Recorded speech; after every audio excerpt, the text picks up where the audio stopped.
हाय Babli. Hi ma'am, मुझे ना actually laser hair removal के बारे में जानना है क्योंकि I am very much confuse about the laser hair removal कैसे होता है। क्योंकि वैक्सिंग में भी सेम ही होता है, तो इसलिए कंफ्यूजन था। बट मैं एक बार जानना चाहती हूँ लेज़र हेयर रिमूवल कैसे किया जाता सबसे पहले ये समझो कि वैक्सिंग क्यों नहीं करवानी चाहिए, है। ठीक है। Then will go to laser hair reduction क्यों करवाना चाहिए।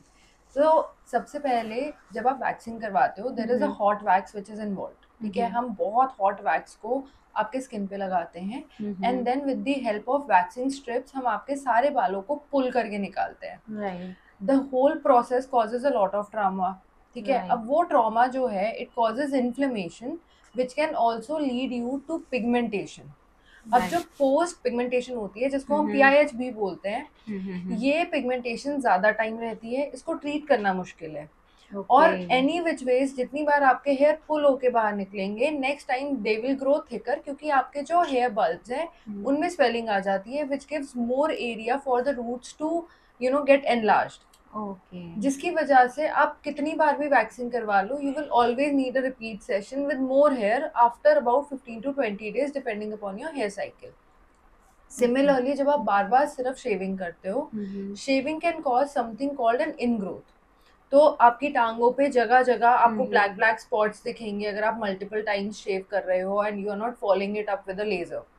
तो ओके। इनग्रोथ हो सकती है, ingrowth can be very irritating. Again we are giving birth to another problem सिर्फ बाल रिमूव करके, ओके। ठीक है। Now coming to laser hair reduction, laser hair reduction ना बेसिकली एक यूएसएफडी अप्रूव्ड प्रोसेस है, ओके। ठीक है। जब आप लेजर हेयर रिडक्शन करवाते हो we are not tampering with your skin, we are only working on the hmm. Follicles of your hair.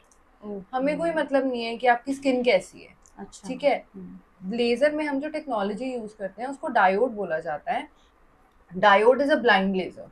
उसको सिर्फ आपके फॉलिकल्स दिखाई देते हैं, वो सिर्फ आपके फॉलिकल्स को डिटेक्ट कर पाता है और आपके फॉलिकल्स को ही डिस्ट्रॉय करता है। मतलब स्किन पे कुछ प्रॉब्लम नहीं आएगी उससे? नहीं, नहीं, ओके। स्किन पे आपको कोई प्रॉब्लम नहीं आती है, क्योंकि डायोड को जो हमें कमांड दी हुई है वो सिर्फ आपके फॉलिकल्स के लिए दी हुई है। तो ओके। जहाँ पे भी वो आपके केराटिन को देखेगा which is the colour of your hair, ठीक ओके। है, वो उसको डिस्ट्रॉय करेगा।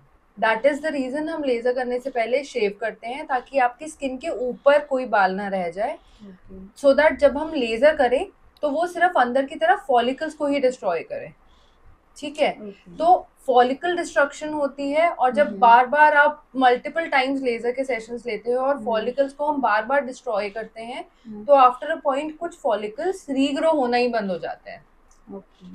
तो लेजर हेयर रिडक्शन में ऐसा नहीं होता कि आपको कभी भी बाल नहीं आएंगे, बट आपके बाल आने की फ्रीक्वेंसी बहुत कम हो जाएगी और जो आपके बाल थिक है वो थिन हो जाएंगे। क्या ये पेनफुल होता है लेजर हेयर रिडक्शन जो हम करवाते हैं? So laser hair reduction painful नहीं होता। Of course you get to feel जब आपका फॉलिकल डिस्ट्रॉय होता है, ठीक है। You can compare it with something like एक रबर बैंड आपके स्किन पे कैसे चटकती है, ओह। ठीक है। तो वो वाली फीलिंग आपको 2-3 बार मल्टीपल टाइम्स आती है जब जब आपके फॉलिकल्स डिस्ट्रॉय होते हैं, बट वो फीलिंग आपको मुश्किल से 1 सेकंड भर के लिए आती है जब लेजर काम कर रहा है। ओके। अगर आप बात करो कि इसका कोई डाउन टाइम है या आपको बाद में पेन होगा या लेजर करवाने के बाद में आप उठ नहीं पाओगे, आपकी बॉडी पे बहुत ज्यादा पेन होगा, तो वैसा कुछ नहीं होता। It is only during the procedure, जिस एरिया में लेजर हो रहा होगा आपको वहां पे पता चलेगा, but once the follicle is destroyed sensation भी चली जाती है। तो लेजर हेयर रिडक्शन में it's not actually pain, it is a sensation that you feel. Sensation, right, हाँ अंडरस्टूड। जी। ओके, तो मुझे कितने सेशन लेने पड़ेंगे इसके? सेशंस डिपेंड करता है कि आपकी हेयर ग्रोथ कैसी है। Minimum we talk about 8 sessions, but 8 sessions का मतलब ये नहीं है कि आपके 8 सेशंस 8 महीने में ही खत्म हो जाएंगे। In some people on an average what happens is कि 4 सेशंस के बाद में लोगों को हेयर ग्रोथ कम हो जाती है, तो there is no point that we do laser, right. अगर 4 सेशंस के बाद में आपकी बॉडी पे बाल ही नहीं है तो मैं लेजर करूंगी किस पे? I don't have a target for my machine. तो इन सच केसेस हम गैप्स बढ़ाना शुरू कर देते हैं। तो उसके बाद में 4 से 5 सेशंस के बाद में जब भी आपको हेयर ग्रोथ आए आप तब विजिट करो। You can click a picture, you can send it to us, we can identify कि अभी बाल उतने हैं जिन पे हम लेजर कर सके या नहीं कर सके, and accordingly you can pace out your sessions. तो इन सम केसेस 8 सेशंस जो हैं वो लोगों के साल भर भी चल जाते हैं, कुछ लोगों के उससे ज़्यादा भी चल जाते हैं। Okay, so what you will be suggest for my hair reduction? You can see my hairs are very thin. So मुझे कितने सेशन लग जाएंगे? और एक्चुअली मैं वैक्सिंग भी बहुत कम कराती हूँ, 2 मंथ्स में एक बार। तो मुझे मतलब कितनी रिक्वायरमेंट होगी ये लेज़र हेयर रिडक्शन की? Again, as we spoke, in some areas your hair growth is very thick. In some areas your hair growth is very thin. Fortunately, हम जो laser use कर रहे हैं, it's a special technology imported from Spain, which has 4 wavelengths. तो because उसमें 4 different kind of wavelengths है, it works upon all types of skins, all color of skins, and also all types of hair. Very nice. तो हम select करते हैं area. जब आप हमारे पास लेजर हेयर रिडक्शन के लिए आते हो तो we do a marking process first with the doctor.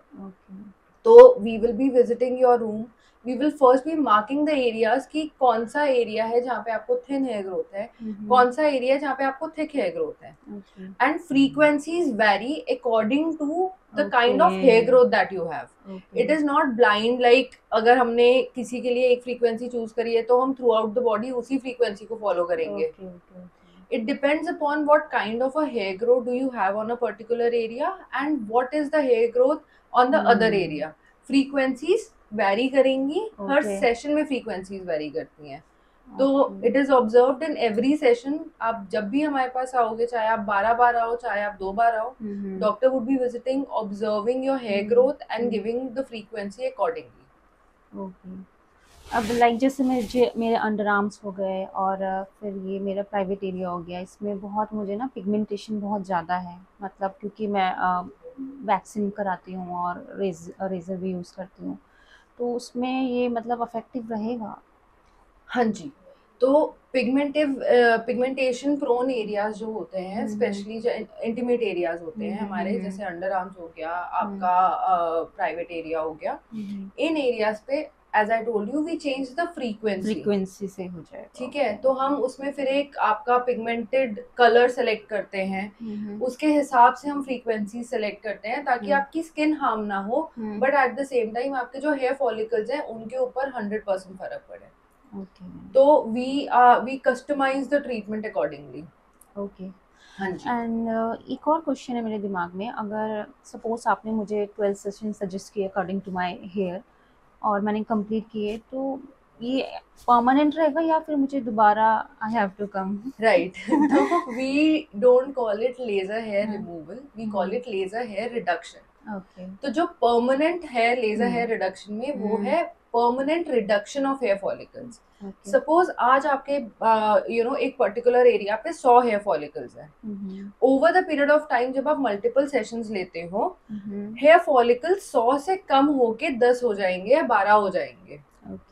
लेकिन ये एक्सपेक्ट करना कि बाल आने ही बंद हो जाएंगे, that is absolutely impossible, because ऐसा नहीं कर सकते ना हम कि मतलब बॉडी के एक एरिया पे बाल आने बंद हो जाएं और सर पे बाल आते रहें। Right, it's a systemic body, पूरी बॉडी को एक ही कमांड मिली हुई है। तो बाल तो हमारे आएंगे, पर जहाँ पे आप लेजर करवा रहे हो उस एरिया पे आपके बाल आने की फ्रीक्वेंसी कम हो जाती है, प्लस जो थिकनेस है आपके बालों की ऑन दैट पर्टिकुलर एरिया, वो over the period of time इतनी थिन हो जाती है कि आपको वो 4-5 बाल ना बॉदर नहीं करते। राइट। तो you will have to take a laser session once in a year or once in 6 months depending upon आपकी ग्रोथ कैसी आ रही है, बट लेजर आपको लाइफ लॉन्ग लेना पड़ता है। And one more thing, it is applicable in upper lips also? It is applicable everywhere. Wow. It is applicable everywhere. Okay. So if you are somebody who has an issue of excessive hair growth, you are a patient. Okay ma'am, तो I have a history of PCOD, मेरे को ये affect करेगी? क्योंकि during PCOD जब मेरा level high हो जाता है तो मेरी ग्रोथ वैसे ही हाई, मतलब बहुत ग्रोथ हो जाती है मेरी। तो मैंने लेज़र कराया और मेरे PCOD लेवल हाई हो गए हैं, तो फिर से मतलब ऐसा तो नहीं होगा ना कि लेज़र मैंने करवाया और मतलब एकदम अफेक्ट ही खत्म हो जाए? नहीं, ऐसे नहीं होता। तो देखो, अगर आपको PCOD का इशू है तो जितनी बार भी आपके हार्मोनल लेवल स्ट्राइक करेंगे, ऑब्वियसली इश्यूज बढ़ेंगे, न्यू फॉलिकल्स भी बढ़ेंगे, एग्जिस्टिंग फॉलिकल्स भी एक्टिवेट होंगे। लेकिन होता क्या है ना कि see right now you are in a position जहाँ पे आप कुछ भी नहीं कर रहे हो, ठीक है, तो you have 100 follicles, all those 100 follicles will get affected as you strike a higher PCOD level.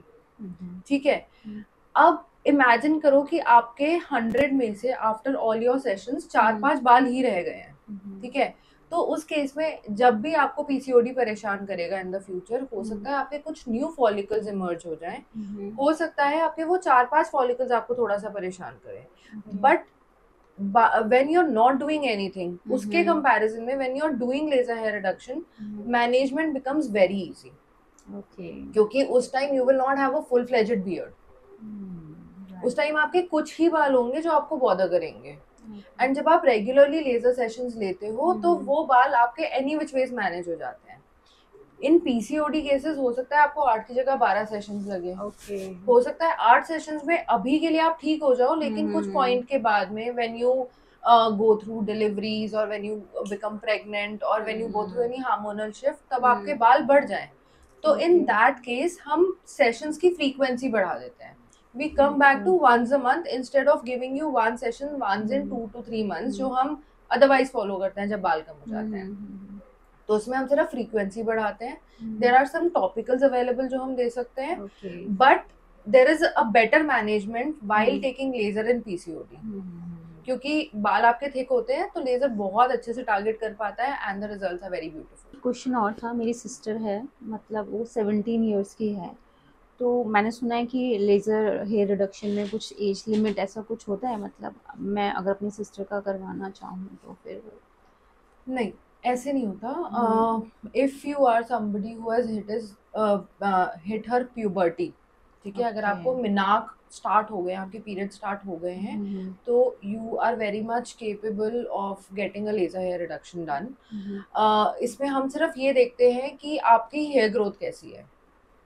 तो अगर आपके पीरियड स्टार्ट हो चुके हैं और आपके हार्मोन स्टेबलाइज हो चुके हैं, तो you can very well become a patient for laser hair reduction. Okay, जैसे आपने मुझे बताया लेज़र इसके हेयर रिडक्शन के काफ़ी सारे सेशन लेने पड़ते हैं, और जहाँ तक मैंने पढ़ा है और सुना है कि इसकी कॉस्ट बहुत ज़्यादा है, तो इसका कॉस्ट इफेक्टिवनेस मतलब कैसा रहेगा वो?